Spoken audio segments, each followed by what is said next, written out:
Olá pessoal, dar continuidade então ao nosso treinamento de logística integrada. Estamos fazendo as aulas sobre suprimentos e administração de materiais. Essa será a nossa quarta aula. Vamos iniciar nossos trabalhos aqui falando em sistemas MRP. MRP 1, vamos dizer assim, Material Requirement Planning, cálculo de necessidades de materiais. O foco que nós daremos aqui é um foco superficial ainda sobre esses sistemas, ok? Como funcionam e o que são. Mais detalhadamente, nós falaremos desses sistemas MRP durante as aulas de planejamento e controle de produção, de PCP, ok? Mas vamos lá, MRP, cálculo de necessidades de materiais. O que esse sistema faz? Ele busca as necessidades de materiais nas folhas de processo. Todo produto tem uma folha de processo. Nessa folha de processo contém todos os dados, né, de material, de mão de obra, de tempos, de processos, de quantidades, enfim, de custo, de preços, né, para montar aquele material.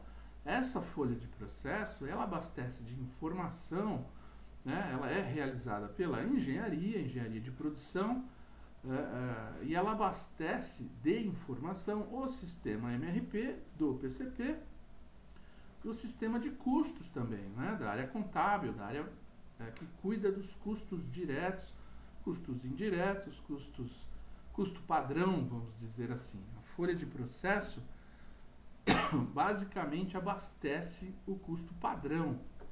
A gente discute sobre isso bastante no módulo de armazenagem e movimentação mais à frente. Muito bem. O MRP2, além de explosão de necessidades de materiais, ele cuida aí de outros recursos produtivos e financeiros também, não é? Então ele vai olhar máquina, capacidade de máquina, ele vai olhar a capacidade financeira junto com compras, né? Se eu tenho fluxo de caixa para comprar aquele material nas datas que eu estou necessitando. Então é um sistema bem mais complexo, né? Uma tradução seria cálculo de necessidades de recursos produtivos e financeiros, Material Resources Planning. Então aqui a gente já não está cuidando apenas de materiais, nós estamos cuidando de todos os recursos envolvidos na produção. O MRP3, ele, além de todos esses recursos, de cuidar de todos esses recursos, ele indica aí uma autogestão, né? Gestão através de controles visuais, onde os estoques são reduzidos, a gente trabalha num sistema mais just-in-time, né?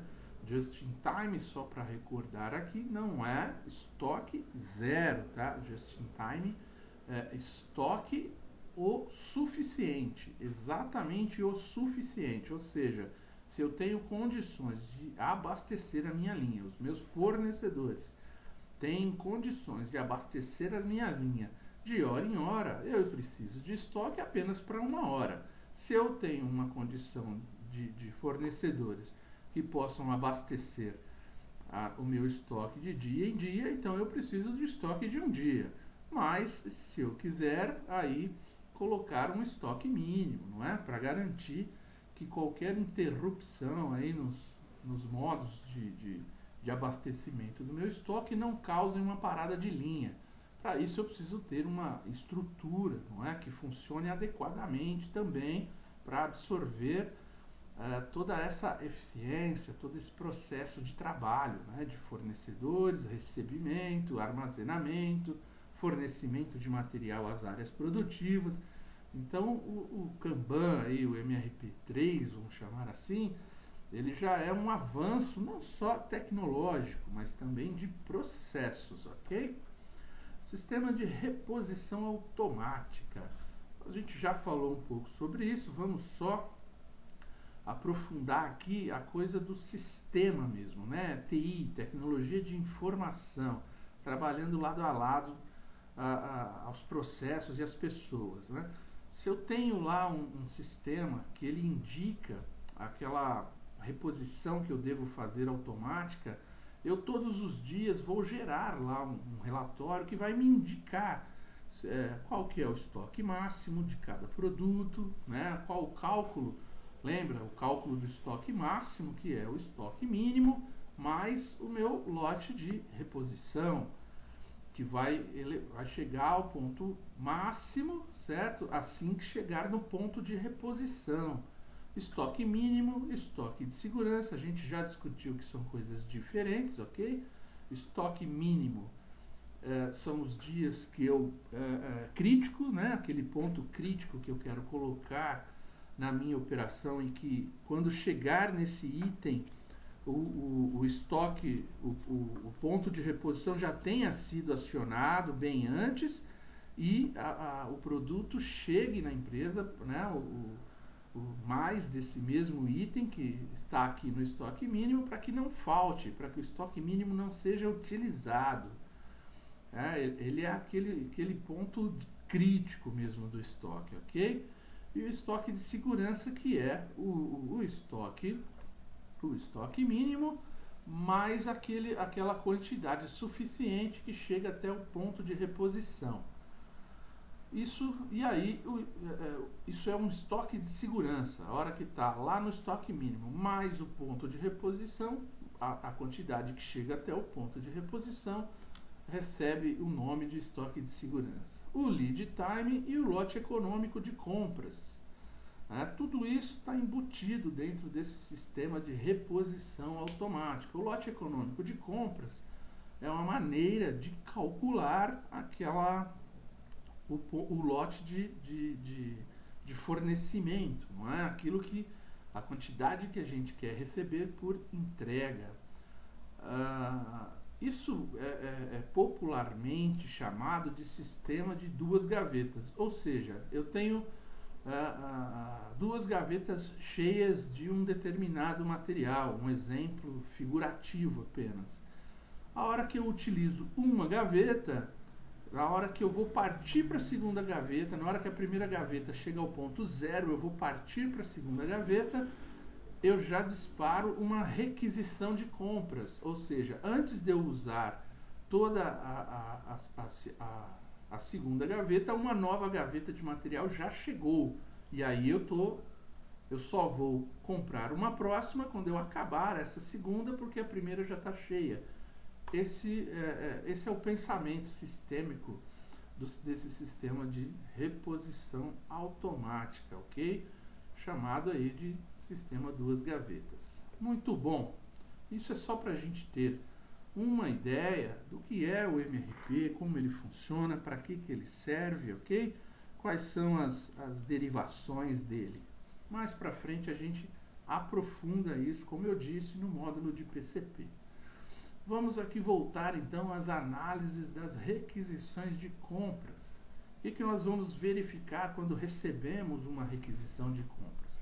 Vamos verificar os códigos dos produtos ou materiais, se for código sequencial ou se for código por família de produto, né?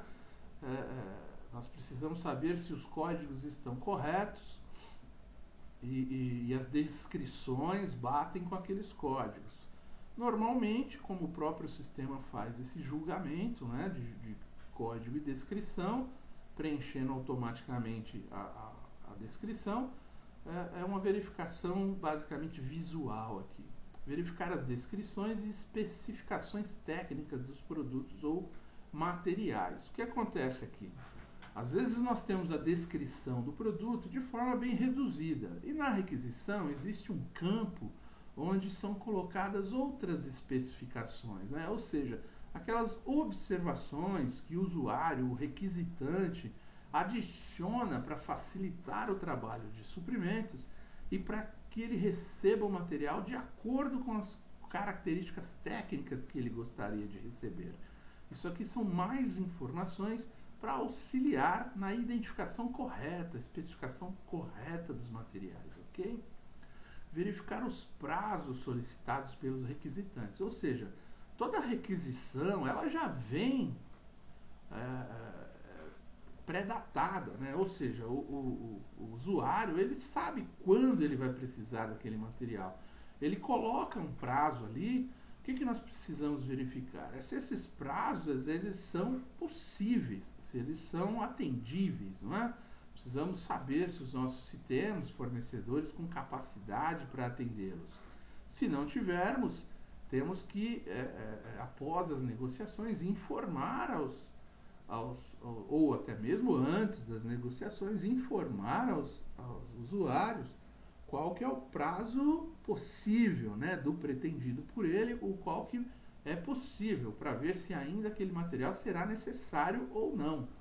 Não é verdade? Porque de repente ele pode falar, bom, então não vamos comprar mais esse material porque nessa data não será mais possível utilizá-lo. Então, por isso que os prazos têm que ser bastante corretos e acertados entre as partes aí. Verificar as quantidades estabelecidas pelos requisitantes. Temos que tomar muito cuidado com esse item pelo seguinte: muitas vezes um requisitante erra lá num zero, né? Um zero a mais, às vezes era para comprar 2.000 copos para café, por exemplo, e o cara erra e coloca 20.000. E o gestor, aquele que conferiu a requisição, não se ateve a esse número. Porém, quando bate lá na nossa mesa, a gente sabe que aquilo não é comum, não é um número comum, não é? Então, o que a gente faz? A gente parte para verificar com o usuário se realmente aquele número é um número correto, né? Porque ele foge de uma linha normal de trabalho. Então, essa atenção é fundamental pelo comprador. Tudo isso para economizar o dinheiro da empresa, não é, gente? Nós somos negociadores, temos que verificar sempre, comprar com um olho na lucratividade. Por isso que a gente tem que tomar cuidado para não comprar aquilo que não é necessário. Verificar as aprovações necessárias, né? Se for um sistema integrado, se a requisição chegou até a gente, é porque esse caminho foi percorrido. Se não for um sistema integrado, as requisições forem manuais, precisa verificar se todas as assinaturas, se todas as aprovações estão corretas. Para depois não comprarmos, né, algo e depois aparecer alguém lá dizendo que não, mas eu não aprovei isso. Então, atenção nesse ponto. Um ponto simples, mas que fundamental aí para não termos problemas com comunicação, ok? Muito bem. Vamos falar então agora um pouco sobre as cotações de compras. Estabelecer um critério mínimo de fornecedores, né, para cada tipo de material, para cada família de material, não é? Material de manutenção, ali uns 3 fornecedores geralmente está de bom tamanho.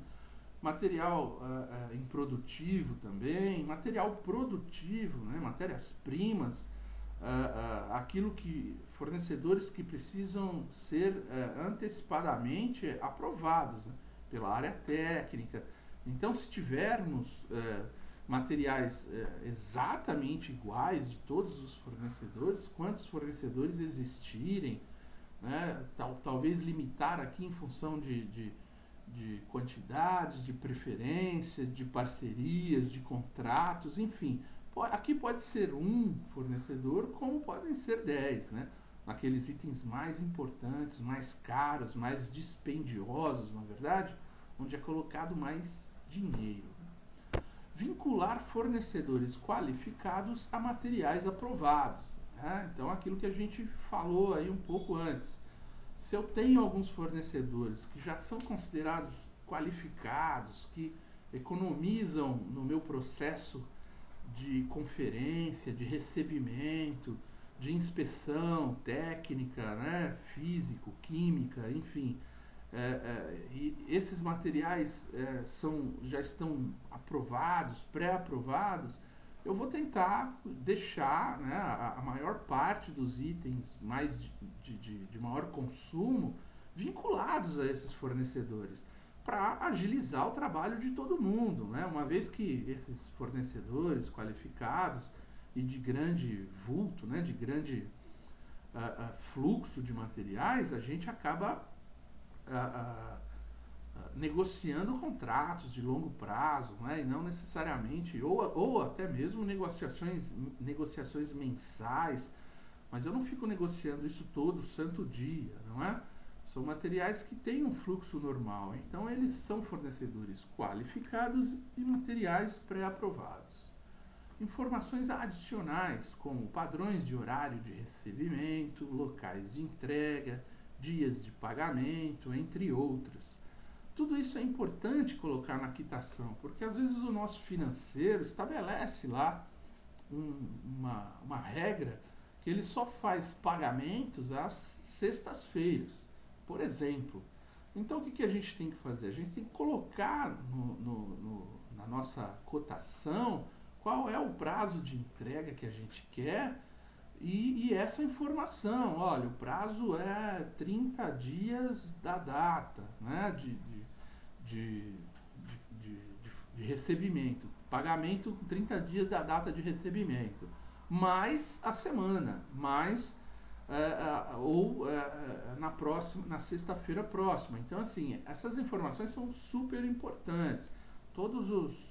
As limitações ou processos ou padronizações que nós temos interna devem ser colocadas nessas requisições, né? Se nós só recebemos nessas cotações, se nós só recebemos em horário comercial, ou se nós recebemos em 2 turnos ou em 3 turnos, quais são os locais de entregas, né? Se existe só um, se existe mais de um, quais quantidades devem ser entregues em cada local, enfim, toda a informação necessária para a negociação correta, não é? Porque amanhã ou depois não podemos correr o risco de entregar em locais errados ou em quantidades erradas e em preços e condições de pagamento que não foram previamente discutidas com o fornecedor.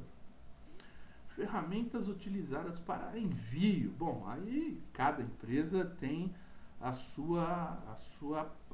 maneira de fazer isso, não é? Normalmente o sistema integrado ele já emite um pedido, né, uma cotação através de uma linha de e-mail, né, enfim, e isso, ou nós temos aí, se for um fornecedor comum, a gente já tem uma linha de EDI que estabelece troca de informações, de envio de informações e recebimento de informações, de notas fiscais, por exemplo, para o nosso recebimento. Então fica muito mais fácil, né? Aí os dois setores de TI já teriam conversado e bolado toda essa ferramenta de troca de informações aí em EDI, de sistemas para sistemas, ok? Meu sistema integrado conversando com o sistema integrado do meu fornecedor. Muito bem, vamos então partir para a análise das cotações.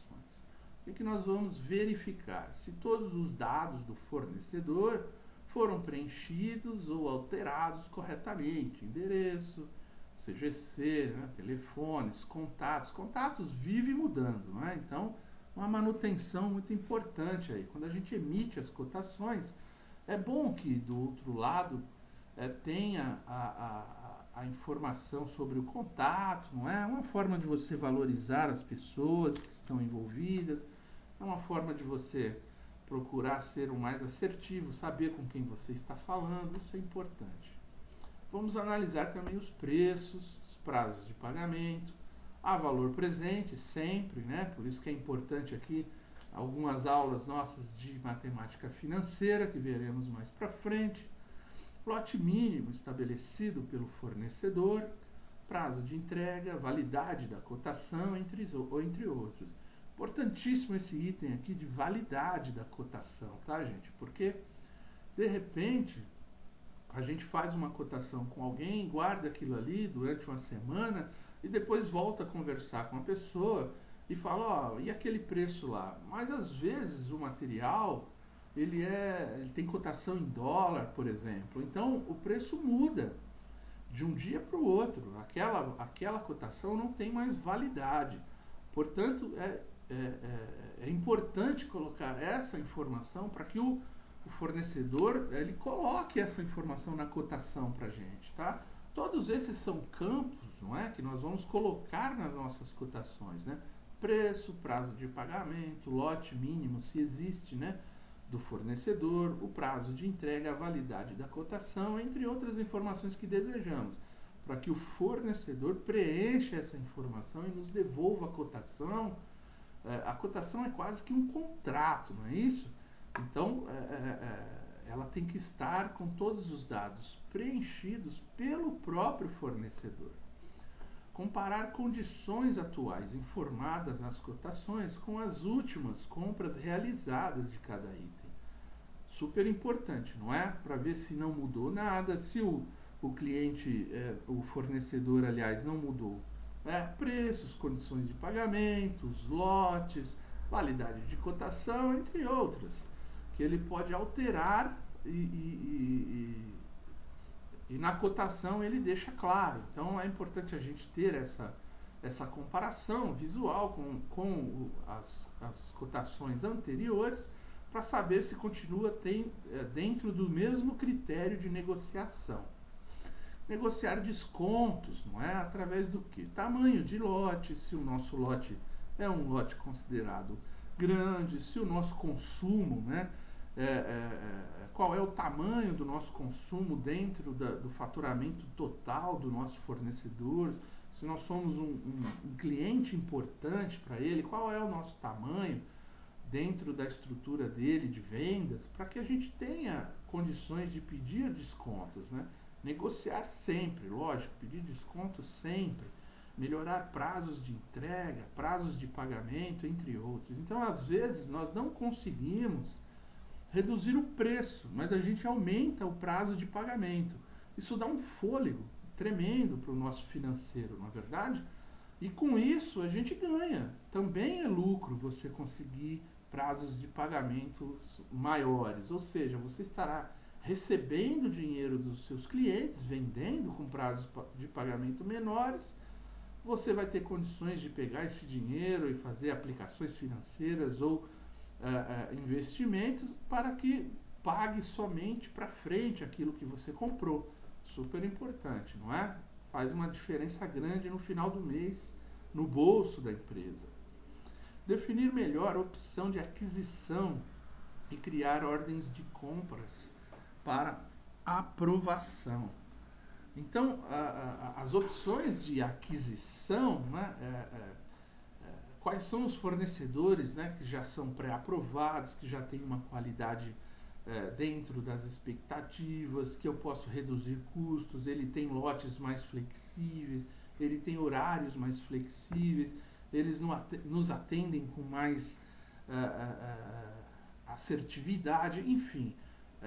Tudo isso para a gente crie ordens de compra com aprovação quase que instantânea, né? A nossa estrutura, os nossos gestores, né, sejam os supervisores de área, os gerentes, os diretores, eles não percam muito tempo com esse processo de aprovação, por eles já conhecerem o processo e saberem que são fornecedores confiáveis, quantidades baseadas sempre num histórico, não é? Condições de pagamento e recebimento, todas dentro das nossas normas. Isso facilita o trabalho, o dia a dia, faz todo mundo perder menos tempo e, com isso, menos dinheiro. Muito bom. Como que funciona a aprovação das ordens de compra? Definir prazos para aprovações das ordens de compra, né? Uma vez que nós já emitimos as ordens de compra, elas, antes de seguirem para fizemos lá, então, pegamos a requisição, fizemos as cotações, recebemos todas as informações nas cotações, vamos transformar isso num pedido, numa ordem de compra. Depois que eu transformo numa ordem de compra, isso segue para aprovação, normalmente. do gerente e do diretor da área, ok? Essas ordens de compra, elas têm níveis, né, de alçada, de forma que informe sobre a ordem de compras que estão aguardando aprovações. Então, lá no meu sistema, eu vou ter uma tela das requisições que foram enviadas para o nível de alçada 1, gerente, as requisições que depois desse nível de alçada tem um outro, que é o diretor, e talvez até uma terceira que seja o dono da companhia, enfim. Eu vou colocar quantos níveis de aprovação forem necessários para cada família de material, né? Aqueles materiais numa curva ABC que sejam da família A, que são materiais de grande valor ou de grande volume, eles vão precisar de mais aprovações. Materiais de ordem ali de consumo, material de escritório, material de limpeza, né? Os materiais da classe C, na classificação ABC, eles são itens de menor valor. Então eu terei níveis de alçada menores, talvez apenas um nível, né? O próprio supervisor ou gerente já é o suficiente para aprovar aquelas ordens de compra que eu acabei de abrir. Eu tenho que ficar controlando isso para que eu também faça follow-up, eu faça acompanhamento, eu cobre essas aprovações dos gestores. É óbvio que o próprio sistema pode ter lá um aviso, né? Mandar para todos eles um aviso. Você tem ordens de compra aguardando aprovação, né? A gente chama isso de workflow, né? Um fluxo de trabalho. O próprio sistema cobrando os usuários as tarefas que eles precisam realizar. Isso tem que ser desenvolvido. Tem alguns softwares que já vêm com isso pronto, outros que precisam ser aí customizados, não é verdade? Serem preparados para essas ações. Verificar periodicamente os status das ordens, aquilo que a gente acabou de falar sobre o acompanhamento, o follow-up das ordens de compras. Formalizar as ordens de compras aprovadas com os fornecedores através do envio das mesmas, né? É exatamente a continuidade do processo. Cobrar a aprovação assim que todas estiverem lá no sistema com o status de aprovadas, enviar as ordens de compras aos fornecedores pela mesma forma que nós enviamos e recebemos as cotações, ok? Muito bom. Então, a partir daí, o que fazemos com as ordens de compras, né? Finalizou? Não, nós ainda temos o quê? As listas de pedidos em aberto para a realização do follow-up em fornecedores, por categoria de itens. Ou seja, eu recebo várias requisições de compras, faço várias cotações e várias ordens de compra. Isso me cria uma lista de tudo aquilo que eu tenho em aberto, para que eu fique acompanhando por data de entrega, por quantidade, por prazo, enfim. E isso eu vou fazendo cobrança nos meus fornecedores também, por telefone, por e-mail, por mensagens, enfim, tudo aquilo que eu tenho à disposição para cobrá-los, né? Da mesma forma que eu sou cobrado pelos meus clientes internos, para que eu cumpra as datas que nós negociamos lá entre requisição e aquilo que eu disse que era possível, que era plausível de ser atendido nas requisições. Ele também cria informações para o recebimento de materiais, não é? Informações comerciais e fiscais para a conferência do recebimento. Não é? Aquilo que eu falei, se a gente tiver um EDI desenvolvido entre fornecedor e nós vamos conseguir aí todas essas informações dentro do sistema de recebimento, que vai também lá saber tudo que ele precisa receber, quais são as quantidades que ele vai receber. Com isso ele pode planejar o dia a dia dele, não é? Ele vai receber, de manhãzinha ou no dia anterior, ele já lista tudo aquilo que ele tem para receber no próximo dia, para saber qual é a mão de obra que ele vai precisar, se ele tem disponibilidade de mão de obra ou se ele não tem, as quantidades, ele já planejar o espaço de recebimento, ele já planejar as áreas de inspeção de material, providenciar etiquetas, enfim. Planejamento, não é? É fundamental antes de qualquer atividade. Por isso que ter essas informações é importante para todos na empresa.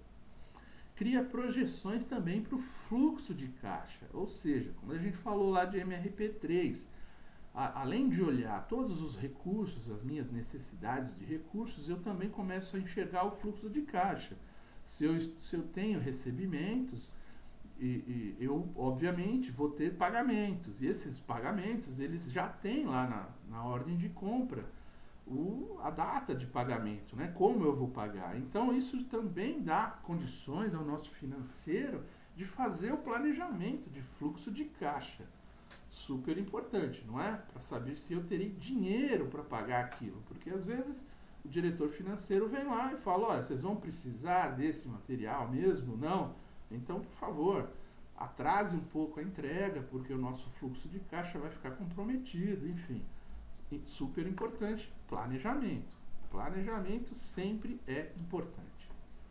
Analisar diariamente reprogramações de quantidades, prazos de entregas e cancelamentos, de acordo com as informações dos requisitantes. É comum também em grandes fábricas, aí, todos os dias, né, naquelas reuniões de produção, para sabermos quais são os produtos de maior urgência, quais as reprogramações de fábrica, quantidades que temos que puxar para frente ou podemos empurrar um pouco a data para receber mais adiante. O diretor financeiro também vai participar, o pessoal de recebimento de almoxarifado também vai participar, pessoal de fábrica, ou seja, são reprogramações, não é? Eu faço um plano para que o plano seja seguido. Porém, todos nós sabemos que durante a execução do plano podem ser necessárias reprogramações por vários motivos. Motivos que muitas vezes vão além dos nossos esforços, né? Que nós não temos como tirar da pauta, ou seja, nós temos que contornar a situação, resolver o problema, reprogramar os nossos pedidos de compra, quantidades, datas, data de pagamento, enfim. Para isso, sempre é importante contarmos com fornecedores flexíveis, né? Fornecedores que nos têm ali em grande valia dentro do processo dele, que ele vai conseguir fazer isso sempre com mais atenção, com mais carinho, com mais flexibilidade mesmo, ok? Muito bom. Bom, vamos aqui então falar um pouco sobre os follow-ups. Esses follow-ups, como que nós fazemos? Nós vamos estabelecer um critério para o contato com os fornecedores, né? Garantindo entregas conforme o planejado e o negociado. Qual é esse critério? Esse critério é, olha, um dia antes, ou uma semana antes, ou 2 dias antes da entrega, eu vou confirmar se essa entrega vai acontecer, se está tudo correto. O sistema mesmo pode me gerar essas informações, eu posso mandar tudo isso por e-mail para que seja respondido, né, por e-mail ou por EDI, para que o fornecedor me dê lá um aceite, esse aceite volte para o meu sistema e mostre um sinalzinho lá de que está funcionando, que é isso mesmo, não é? Que a entrega, o planejamento do nosso fornecimento está correto, vai acontecer a entrega, enfim. Se houver aqui um erro, um problema, uma falha, eu tenho como comunicar a minha fábrica para fazer reprogramações, né? Fazer um caminho inverso. Ao invés da fábrica me cobrar uma reprogramação, eu já sabendo, tendo a notícia, né, a informação antecipadamente, informo a minha fábrica de que o nosso fornecedor, por algum motivo, né, dele ou nosso, ou né, do tempo, enfim, vai falhar naquela entrega e, portanto, eles precisam reprogramar a fábrica para que não aconteçam paradas de máquinas, aí, interrupções na produção. Atualizar saldos dos pedidos em abertos, entregas parciais, não é? Às vezes eu faço um pedido aberto por um fornecedor. Isso é muito mais comum, principalmente em matéria-prima. Não é assim, ó, eu quero comprar de você 10 toneladas. E eu quero que você me entregue 2.500 toneladas por semana. Porém, durante a semana eu vou te avisando se é mais ou menos. Se eu tenho fornecedores aí de parceria, isso é muito possível de ser feito. Eles vão fazendo as entregas parciais de acordo com o nosso desejo. E aí a gente vai controlando o saldo dos pedidos em aberto para saber se minha requisição lá é suficiente para atender a demanda. Se a demanda estiver crescendo, eu tenho que solicitar uma nova requisição ao meu usuário, porque senão no recebimento o material será barrado, né? O recebedor de materiais lá, ele não vai encontrar saldo em aberto para ele receber aquele material. Os sistemas são bem rígidos quanto a esses pontos, né? Porque não podemos comprar mais do que o necessário. E às vezes fica lá saldinhos em aberto de vários pedidos antigos que nós podemos estabelecer um critério lá, olha, até 10%, eu posso cancelar esses pedidos ou não, eu tenho que cobrar os fornecedores daqueles saldinhos. Qual é o critério que nós vamos adotar?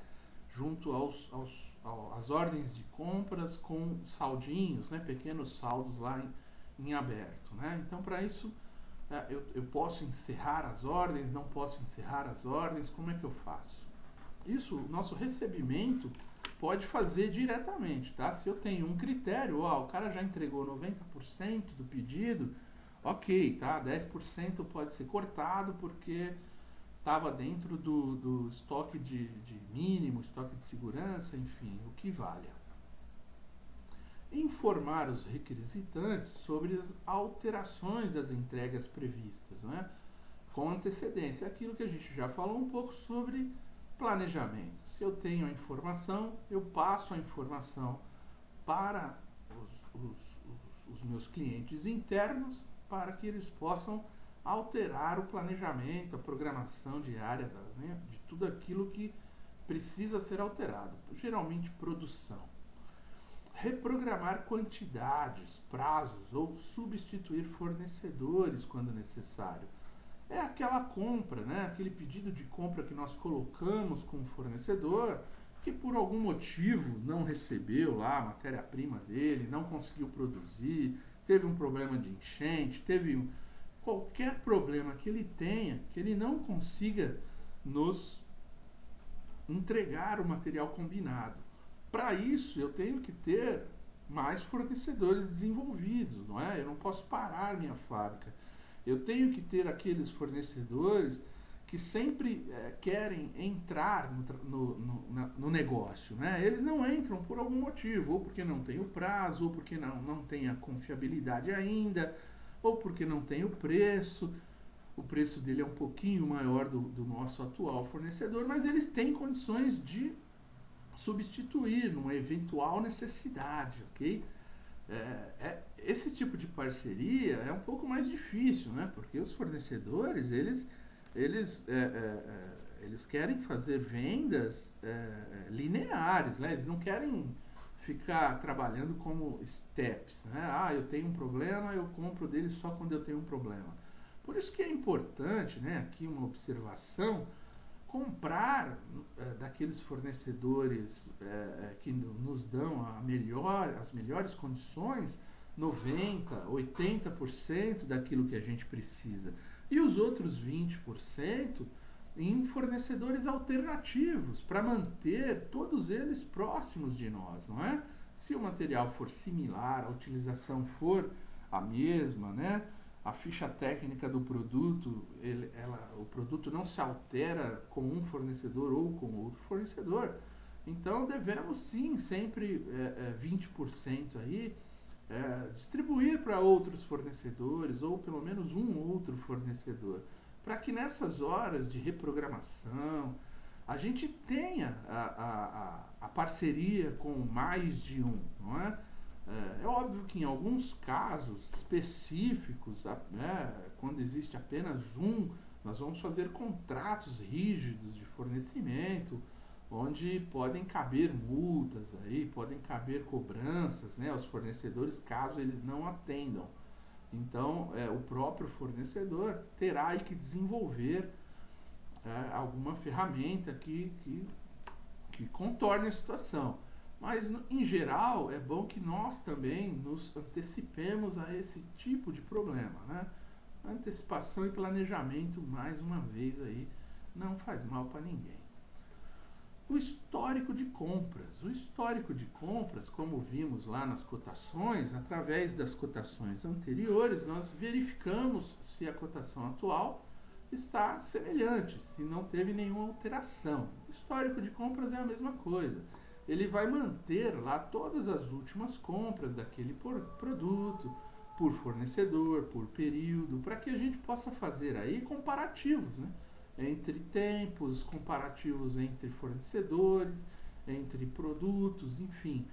E tenhamos aí ferramentas de gerenciamento, né, de compras, né, de valores, de quantidades, de datas. Muito importante, os históricos de compras. Manter arquivos de todos os processos de compras com as provações internas e externas para eventuais auditorias e possíveis processos jurídicos. Então, assim, todos esses registros que nós falamos até agora, tudo isso, se for dentro de um sistema integrado, ele vai estar guardadinho lá, né? Se não for, se for papel, temos que manter todos esses papéis, né? Por um período que julgamos aí suficiente, né? Até 1 ano, até 2, até 3, até 5 anos, não importa, o tempo que for necessário. Todas as assinaturas, quem aprovou, quem não aprovou, quem assinou, quem é responsável pelo quê, não é? Porque em eventuais auditorias internas e externas, ou até mesmo processos jurídicos que a empresa se envolva, a gente tenha como ajudar nessa defesa, não é? Fazer essa apresentação desses documentos no momento propício. Sistematizar informações para auxílio dos requisitantes e fácil pesquisas. Ou seja, se todas essas informações ainda não estiverem num sistema integrado, num sistema e a empresa não possuir um ERP, né, um sistema gerencial para toda a empresa, que a gente procure pelo menos implementar um sistema de compras, né, um sistema que auxilia a área de suprimentos. São sistemas que talvez sejam menos complexos do que os sistemas de produção, de fábrica, de engenharia, tudo junto aí, né? E são módulos mais simples de serem implementados, que requerem alguns cadastros, tudo é trabalhoso, né? Não existe nada fácil, mas que pode auxiliar tudo isso que a gente conversou até agora sobre bons registros, né? De requisições, aprovações, alçadas, cadastros, ordens de compra, follow-up, recebimento, fluxo de caixa, tudo isso faz parte talvez de um único módulo de sistemas integrados que auxilia muitos trabalhos na área de suprimentos, perfeito? E aí nós temos uma coisa também na área de suprimentos, que é a administração de contratos. Aqueles fornecedores que a gente mantém contratos, né, de fornecimento. Eu não vou ficar fazendo uma requisição para comprar o mesmo item, as mesmas quantidades durante 1 ano, por exemplo, não é? Então eu firmo contratos de fornecimento, é muito mais comum na área de serviços isso aqui, né? Mas pode existir também na área de produtos, né? De produção, de recebimento de bens, né?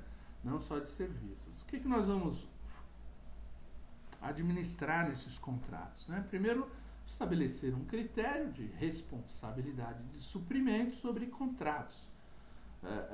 Qual é a nossa responsabilidade dentro da área, até onde o jurídico entra, qual é a responsabilidade do contas a pagar, do financeiro, do contas a receber, e a responsabilidade de suprimentos, não é? O que nós vamos negociar, quais são as responsabilidades de cada um nesses contratos. Contratos envolvem bastante, várias áreas, né? Principalmente às vezes até do próprio requisitante. Por exemplo, o RH cuida de todos os contratos de serviços, né? De portaria, restaurante e outros, né? E para isso eles estão envolvidos e têm uma responsabilidade grande para dividir aí com suprimentos, né? Como, por exemplo, os contratos que sejam negociados, né, pela área, excluindo contratos negociados diretamente pelo RH, pela controladoria, transportes. Transportes, né, tem muitas estruturas aí de empresas que quem negocia fretes é a área de logística, né? Não, nem é feito por suprimentos. O ideal é que seja feito por suprimentos e suprimentos tenham um comprador especialista nesse tipo de serviços logísticos, não é? Mas, às vezes, por conhecimento técnico, os de transportes, como são contratos ali, cartas de intenção, né, contratos bem superficiais, a própria área de logística, de distribuição logística, cuida da negociação dos fretes, né, até da conferência, dos pagamentos. Outras empresas preferem fazer essa conferência pelo próprio financeiro, enfim. Depende muito da estrutura da empresa, tá? Mas é possível que em suprimentos seja centralizado todas as negociações e tenhamos um especialista na área de suprimentos para negociar esse tipo de contrato. Porque transportes são coisas que, rotinas, né, que podem ser alteradas quase que todos os dias, né? Várias transportadoras, existe aí na área de transporte uma imensidão de oportunidades, né, para serem aproveitadas. E às vezes a área de logística, por estar mais próximo do assunto lá, acaba sendo mais eficiente nas negociações e nos tratamentos com transportadoras, né, que são muitas que procuram as empresas todos os dias, não são poucas. Então, às vezes em compras, se você não tem um especialista, não tem uma pessoa dedicada a esse assunto, pode ser que o seu comprador não consiga dar conta, né? Por isso que a área de logística muitas vezes acaba agregando essa negociação, essa parte de suprimentos, de contratos com eles, ok? Beleza. Dando continuidade, estabelecer juntamente com os jurídicos modelos de contratos, não é? Aquilo que a gente já falou aqui, os contratos eles devem ser analisados pelo jurídico fundamentalmente para verificação, né, de cláusulas que devem existir, que são cláusulas para cada negócio específico, né? Por mais que a gente tenha um modelo estándar lá, né, para contratação de serviços temporários ou específicos, né, segurança, manutenção, prestação de serviço, entre outros, sempre que for fazer um novo contrato com uma nova empresa, é fundamental a apreciação do jurídico, para que não corramos nenhum tipo de risco aí futuro, não é? De fazer aí uma negociação, de termos aí algumas cláusulas nos contratos que nos obriguem a algo que não seja prudente, ok? Muito bom. Dando continuidade ainda na questão de contratos, verificar datas de encerramento de contratos, né? Aqui eu estou dizendo o seguinte: nós temos contratos de renovação automática e outros não. Outros contratos de renovação através de negociação, ou seja, essas de negociação direta, quando o contrato acaba a data, o sistema não vai aceitar mais receber nada daquele contrato, né? Vai bater lá no recebimento e vai dizer, ó, não tem mais contrato aberto. A pessoa vai tentar pagar lá um serviço, né, que foi executado e não vai existir mais um contrato em aberto, e aí o pagamento não vai ser feito, o fornecedor vai parar os serviços, enfim. Por isso que as datas dos contratos, elas têm que ser acompanhadas, tem que ter follow-up nisso. E os contratos de renovação automática, aí nós temos que ter ainda mais atenção, não é? Porque de repente a gente tem um contrato longo com algum fornecedor e isso, durante o período, né, de duração desse contrato, novas oportunidades apareceram no mercado, que eu só vou poder colocar em apreciação quando esse contrato encerrar. Mas se eu perder a data de encerramento e esse contrato se renovar por mais 5 anos, por exemplo, eu perdi a oportunidade de melhorar as condições, de negociar. Então, as datas de contratos, sejam elas os contratos dentro de um sistema, né, que vai nos ajudar a gerenciar ou não, né, todos aqueles contratos que nós temos lá numa área de administração de contratos, que pode estar ou não vinculada a suprimentos, nós temos que ter as datas de encerramento de contratos como ponto de atenção para todos os compradores envolvidos no serviço, né, na forma de contratação. Informar usuários do serviço sobre os términos do contrato ou renovações automáticas, né? Mais uma vez estamos falando aqui de planejamento. Se eu tenho o controle, se eu tenho a informação, eu faço todos participarem, todos os usuários, todos os setores envolvidos nesses contratos, para sabermos se vamos renovar, se não vamos, mesmo que sejam automática, se vamos deixar a renovação automática acontecer ou não, se vamos, né, encerrar esse contrato, o que vamos fazer.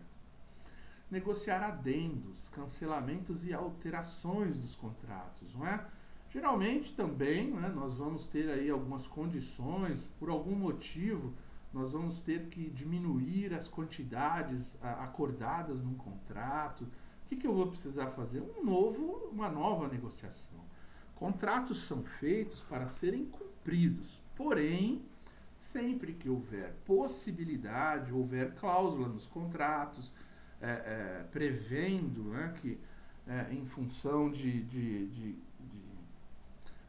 sazonalidades do mercado, a gente volte a negociar outras condições, outras quantidades, tanto do lado do fornecedor quanto do nosso, é sempre possível que isso envolva novas negociações.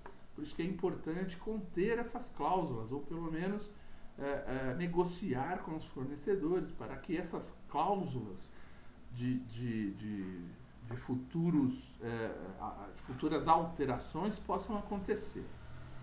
Aprovar e manter cópias arquivadas dos contratos assinados com todos os adendos, extensões ou alterações negociadas para possíveis ações judiciais e também auditorias, né? A mesma coisa de toda a papelada de ordem de compra, requisição, cotações, né? Os contratos, a mesma coisa. Toda a documentação deve ser mantida em arquivos pelo prazo que julgarmos que seja necessário, não é isso?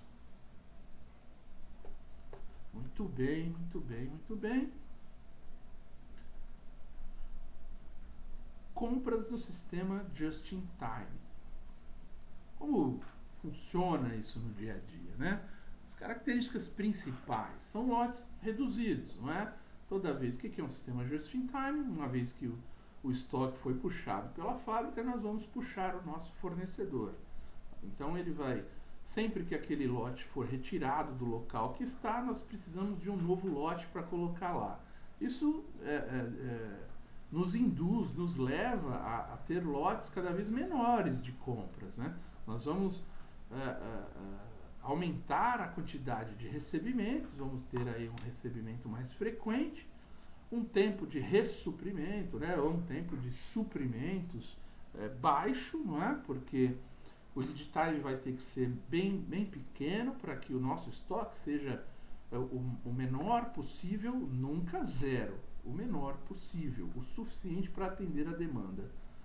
O alto nível de qualidade, não é? A qualidade tem que ser pré-aprovada, o fornecedor tem que ter uma inspeção garantida, enfim, né? Para funcionar legal, para funcionar bem esse sistema Just-in-Time. Bom relacionamento, parceria, confiança, aqueles fornecedores que nós já temos um relacionamento de longa data. Tem que desenvolver essas relações, elas não nascem do dia para a noite. Redução dos números de fornecedores, contratos de longo prazo, valorização mútua, desenvolvimento do fornecedor, não é isso? Tudo isso faz parte desse relacionamento duradouro, não é? Nós temos um número de fornecedores bem pequeno, fornecedores confiáveis, contratos de longo prazo, que traz confiança também para o fornecedor, para que a gente possa desenvolver o fornecedor, novas tecnologias. Nós estamos pensando em migrar de embalagens, por exemplo. O nosso fornecedor de embalagem ele tem condições de fazer projeto de desenvolvimento dessas novas embalagens que queremos. Enfim, tudo isso são relações de longo prazo, relações duradouras. Informações comerciais compartilhadas, planejamento conjunto, informações abertas, extensão da empresa. O nosso fornecedor acaba quase que virando um departamento da nossa empresa, não é? Porque ele vive tão junto com a gente, ele planeja todos os próximos passos, as quantidades, todas as informações que eles têm, que nós temos de forma aberta, de forma conjunta, trabalhando em união mesmo, não é? Por mais utópico que possa parecer, em alguns segmentos isso é muito mais propenso, como é o caso do ramo automobilístico. Em outros segmentos, onde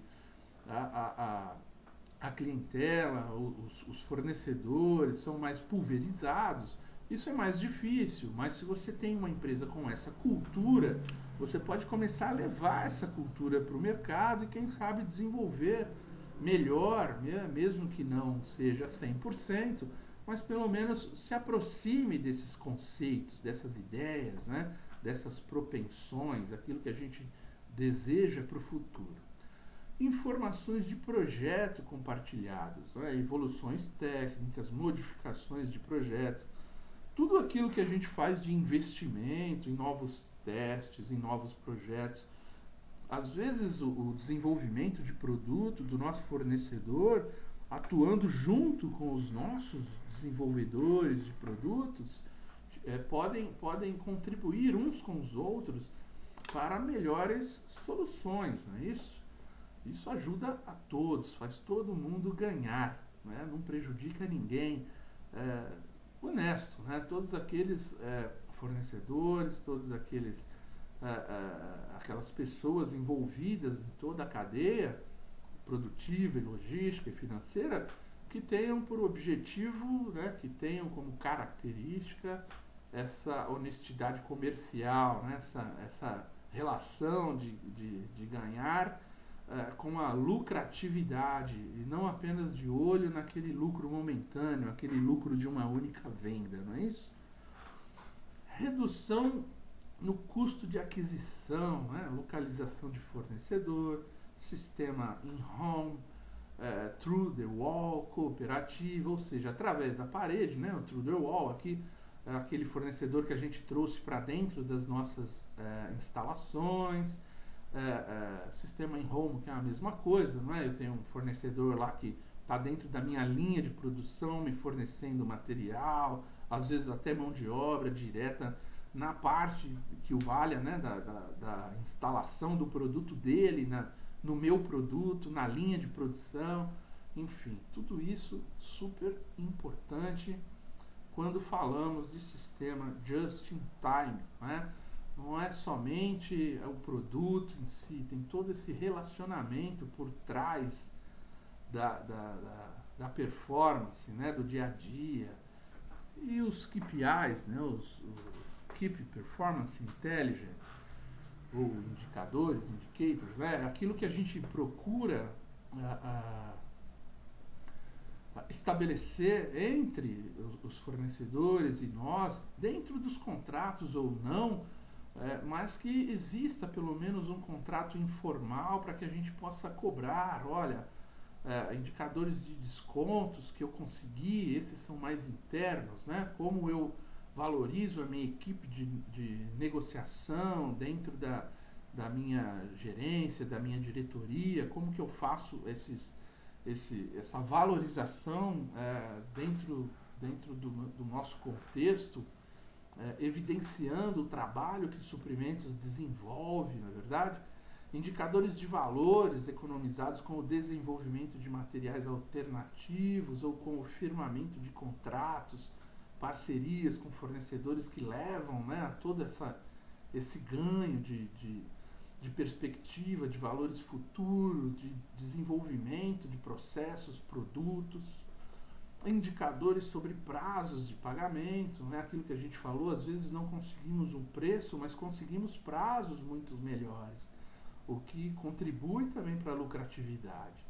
Indicadores de qualificação e aprovação de fornecedores, a quantidade de fornecedores que nós conseguimos qualificar para que nossa operação seja sempre atendida em qualquer falta de algum, a gente tenha outros, né, qualificados e aprovados para nos atender.